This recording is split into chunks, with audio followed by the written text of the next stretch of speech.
The Marvel Cinematic Universe is known for its big spectacles and high-stakes plot lines, but it's often said that Marvel movies all end the same way.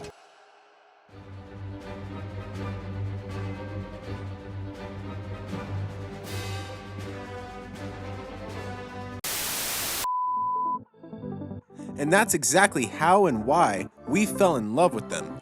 Looking at where we are at today after what has so far been a 14-year journey starting all the way back in 2008 with the first Iron Man movie, MCU movies have been a constant fixture in pop culture and world media. The movie industry forever has been changed by the very concept of its creation, and even after releasing 29 movies and 8 shows over that 14-year window, with Black Panther Wakanda Forever now set to be the 30th movie released, one thing is evident, that the generic high stakes and big climatic battles that build up are one of the many reasons we continue to show up to watch them. But has that potentially led us to a state of fatigue? Everything comes full circle. And the fact that you've been able to help me process, where did I lose you? Fatigue of seeing a similar generic story play out, just copy and pasted from the other MCU movie we just saw 3 months prior? It's an interesting question to bring up and present yourself with, as there has been some discussion as of late that maybe Marvel has slipped with its quality of work. With movies like Thor Love and Thunder and Doctor Strange and the Multiverse of Madness receiving less than glowing endorsements from fans and audiences alike, but was it because these movies were actually bad? We promise to be good. Okay, that's enough. Or was it because we potentially felt fatigued with the stories being told in them, with Thor Love and Thunder's approach to integrate more comedy being met with a slew of hate online, coming off the heels of Doctor Strange's Multiverse of Madness' lack of delivering the multiversal mayhem it had promised? It's easy to understand why many MCU fans are concerned. And these were just the latest instances, as there have been some discussions and debating online about a lot of other projects Marvel Studios has released during the Phase 4 slate. With movies like Black Widow, Shang-Chi, and Eternals essentially being the catalyst for why many think the MCU has been on a decline ever since Avengers Endgame, and to be fair, it's hard to look back and justify the likes of a Black Widow movie releasing in Phase 4. Don't do it! This was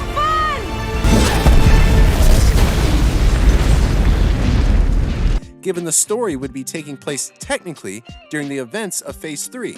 Shang-Chi was and can still be considered a relative unknown hero, and even though the movie itself is very well made and enjoyable to watch, it's easy to see why fans had a hard time getting into the story, as it evolved from what appeared to be a grounded martial arts movie with some mystical effects to a full-blown big CGI extravaganza at the end.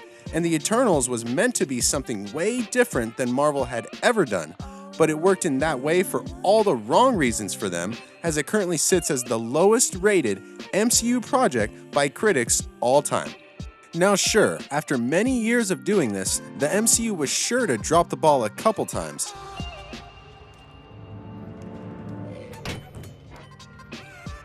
And it can even be argued certain projects from phases 1 through 3 were sometimes not the best either. However, the string of misses during Phase 4 is very alarming for Marvel. Considering Black Panther Wakanda Forever will be the close to Phase 4, it leaves us very much questioning just how good Phase 5 and for that matter Phase 6 will be.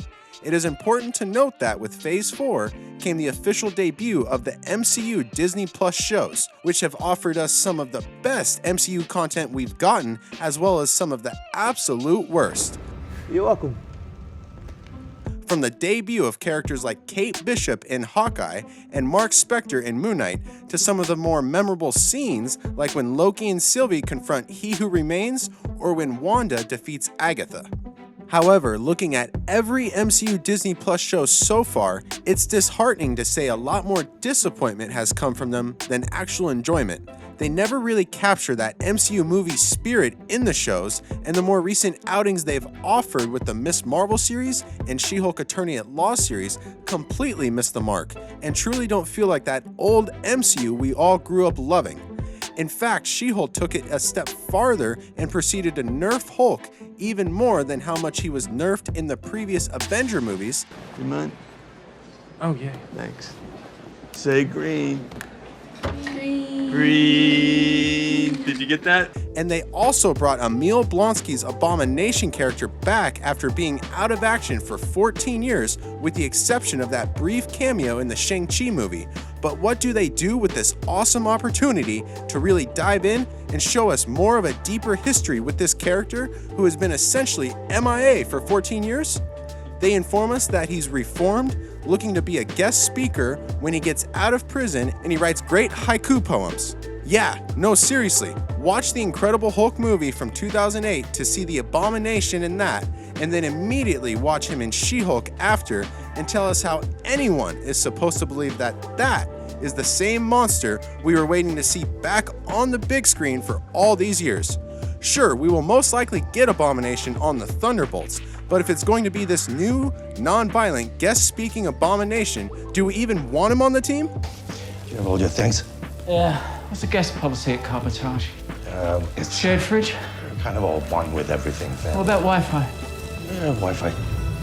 I'm sorry, but if we actually take a step back and look at the MCU's entire Phase 4, most of it has been supremely underwhelming.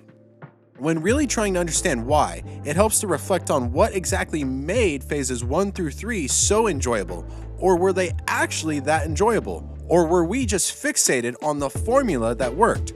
Looking back at Phase 1, it's easy to argue that those movies aren't necessarily the best, especially the Thor ones. But the difference is there was clear connectivity. The audience could watch all the projects separately, but be able to easily understand how they would all connect eventually, leading into the first Avengers movie, which was the culmination of Phase 1. In today's MCU projects, or at least the ones released in Phase 4, they seem to be all over the place, with almost no clear connections to anything else going on. This makes it more difficult for the casual fan to really show any interest, as well as your more hardcore MCU fans, as we have almost come to expect any MCU project to have some sort of connection and building block to whatever it is our heroes will inevitably have to face in the future. Without this present in Phase 4 projects, it has potentially helped contribute to the negative reception of the different movies and shows, which in return has also potentially opened many of our eyes to the idea that a lot of Marvel's stories dating all the way back to Iron Man in 2008 can sometimes be argued as the same copy and pasted story with minimal changes applied to differentiate it. That's the best you can do! You had to ask. All MCU movies would normally end the same way, with a big climactic battle over high stakes, but since there was connective tissue connecting the other movies we had seen, it just all flowed together so nicely. Now unfortunately, with no clear direction, the storylines don't flow as nicely, and there are multiple flaws that fans continue to point out. Like for instance, in Thor Love and Thunder, it is revealed that traveling to the gateway known as Eternity would allow you to have your deepest desire realized, as you would be granted one wish to come true. The villain of the movie, Gore, has his entire motivation set on reaching eternity first, so he can wish for all gods to die. But right in there lies a huge connective issue, in the sense of if eternity has always been there and able to grant a wish like that, then why was this not approached as a possible solution in Avengers Endgame? It essentially desaturates the entire Endgame storyline of them time traveling to reverse what Thanos did with the snap, when all they would have had to do was go to eternity and ask for everyone to be brought back. A legitimate argument could be made we would potentially still have Black Widow and even Iron Man himself alive if the Avengers chose to go this route.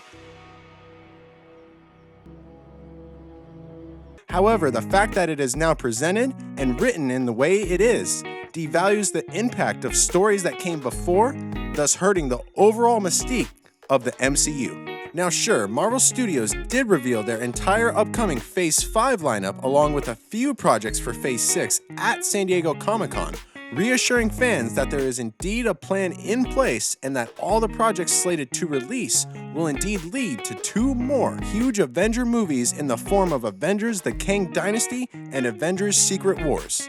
But by the time we get to those next Avenger movies, how many fans will still be as invested as they were during the build-up to Avengers Infinity War and Avengers Endgame? Chances are they just simply won't be due to the lackluster story building, absence of cross-project connectivity, and just an overall devalue of the MCU as a whole. I could do this all. Now there is still plenty of time for Marvel Studios to right the ship and reignite that flame of creativity and passion that was the heartbeat of phases 1 through 3. Black Panther Wakanda Forever is sure to bring tons of emotion, power, and action that will surely be reminiscent of the classic MCU movies we've come to know and love. Will it be able to deliver an exhilarating experience similar to any of the phase 1 through 3 projects, or even just be flat out better than the first Black Panther movie?